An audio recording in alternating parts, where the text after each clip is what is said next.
warahmatullahi wabarakatuh. Perkenalkan, nama saya Poppy Hidayah Manarul Huda. Saya dari jurusan Bimbingan dan Konseling Islam, kelas 7C, Fakultas Dakwah dan Komunikasi UIN Sunan Gunung Jati Bandung. Di sini saya akan membuat video mengenai mata kuliah Sosiologi Dakwah. Nah, untuk kesempatan kali ini saya akan membahas mengenai Sociology of Dakwah, Scientific Alternative Social Conflict Resolution Religious. Untuk pembahasan pertama yaitu sosiologi. Secara garis besar, ilmu pengetahuan terdiri atas dua, yaitu pengetahuan alam dan pengetahuan sosial. Nah, awal kemunculan sosiologi bermula dari ilmuwan asal Prancis, yaitu Auguste Comte. Pertumbuhan ilmu sosial tidak bisa dilepaskan dari penemuan dan masalah sosial yang dihasilkan oleh ilmu-ilmu alam. Nah, Auguste Comte ini mencoba mensintesa antara ilmu sains dan ilmu sosial, akhirnya menyatakan bahwa berbicara sosiologi barang tentu mengupas dua hal mengemuka, yaitu yang pertama sosial statis, yang di dalamnya ada struktur, lembaga atau penata, lapisan dan stratifikasi sosial, serta yang kedua adanya sosial dinamis, yang mana di dalamnya ada dinamika atau perubahan sosial. Lalu pembahasan yang kedua yaitu eksistensi sosiologi, keilmuan tentang segala hal kebermasyarakatan. Nah, keberadaan sosiologi kian mengalami perkembangan yang begitu pesat. Adanya kajian sosiologi agama menjadi bukti bahwa sosiologi layak didampingkan oleh berbagai kondisi yang mengalami polemik. Dengan adanya disiplin ilmu sosiologi agama sebagai keilmuan yang mempelajari ekspresi dalam keberagamaan individu ataupun kelompok terjadi dalam tatanan masyarakat. Lalu, eksistensi berpaduan sosiologi terhadap kondisi yang mengalami problema sehingga bermunculnya disiplin yang bersama. Maka inilah yang menjadi dasar pijakan bahwa sosiologi menjadi ilmu yang mampu menembus segala hal demi mengupayakan satu kata yang diharapkan untuk menciptakan kedamaian bagi masyarakat, yaitu kesejahteraan. Lalu yang selanjutnya, pembahasan mengenai ilmu dakwah sebagai sisi penguat.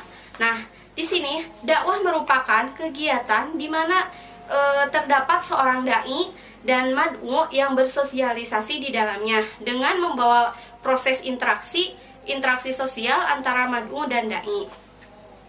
Sejalan dengan dilibatkannya persoalan agama ke dalam masalah kajian sosiologi menjadi hal yang seharusnya terjadi.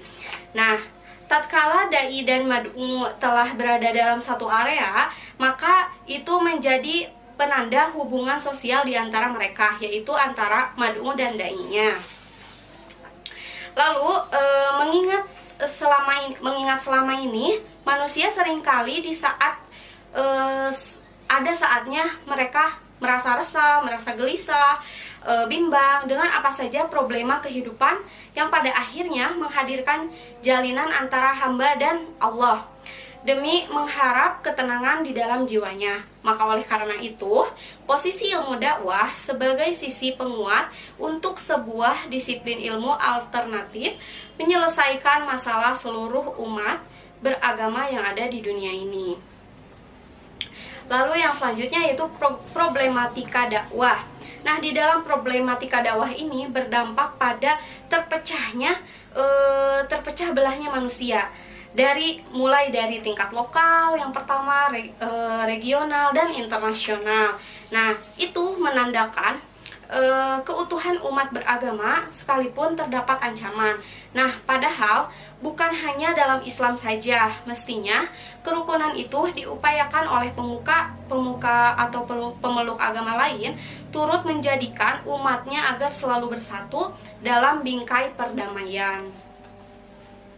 Lalu yang selanjutnya yaitu komunikasi sebagai sistem penyeimbang. Nah, komunikasi sangatlah penting untuk dipelajari. manusia mampu menghindarkan diri dari perbedaan makna yang terkadang bukan saja menyebabkan perselisihan bahkan konflik. Nah, ilmu komunikasi dihadirkan agar menjadi sistem penyeimbang. Tidak akan lengkap rasanya jika tatkala kemunculan sosiologi dakwah hanya mengemukakan tentang keilmuan sosiologi dan ilmu dakwahnya saja.